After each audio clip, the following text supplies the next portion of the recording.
안녕하세요. 뉴스 보면 코스피 3천 돌파 이런 헤드라인 정말 자주 접하게 되죠. 네, 그렇죠. 경제 뉴스 단골 소재잖아요. 근데 그 숫자가 정확히 뭘 뜻하는 건지 이게 가끔 좀 헷갈릴 때가 있어요. 그래서 오늘 저희는 당신이 보내주신 그 MBC 라디오 자료 코스피 지수 해설 이걸 바탕으로 한번 이 숫자의 진짜 의미를 좀 속 시원하게 파헤쳐 보려고 합니다. 네, 좋습니다. 한번 제대로 들여다보죠.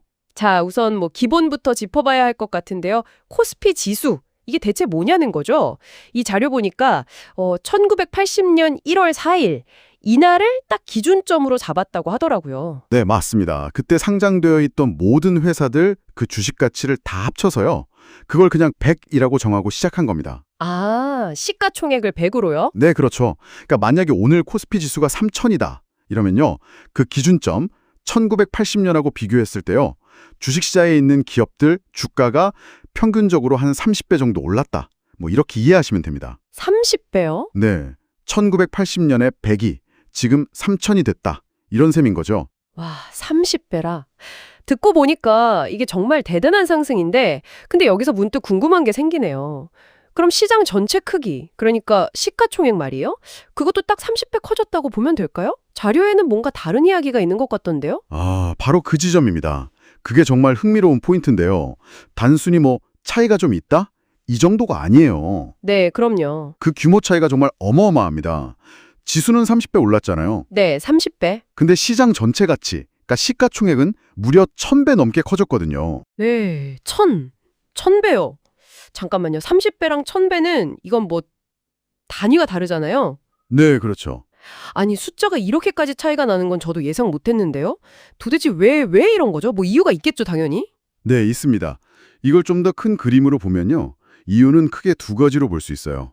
첫째는 그 1980년 이후에요. 새로 주식시장에 들어온 기업들, 그러니까 신규 상장 기업들이 엄청나게 많아졌기 때문이고요. 아, 새로운 회사들이 많이 들어왔군요. 네. 그리고 둘째는요. 원래 시장에 있던 기존 기업들이 있잖아요. 이 기업들이 주식 수를 늘렸기 때문이에요. 유상증자 같은 거요.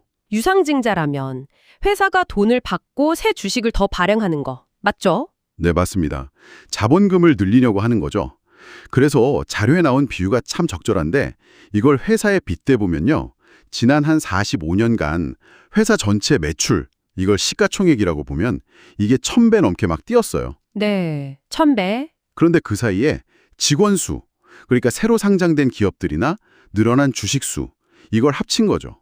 이게 워낙 많이 늘다 보니까 직원 1인당 평균 월급, 즉 개별 주가의 평균 상승률은 한 30배 정도 오른 데 그쳤다. 이런 상황으로 볼 수 있는 거죠. 아하, 그렇군요. 이제 좀 이해가 되네요.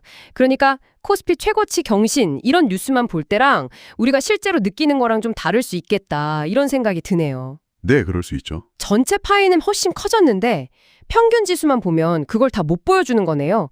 아, 지수만 보면 놓치기 쉬운 부분이 바로 이거였군요. 네, 맞습니다. 그래서 이게 중요한 질문을 던지게 하죠. 당신이 경제 뉴스를 볼 때 단순히 그 발표되는 지수 등락률 이것만 볼 게 아니라는 겁니다.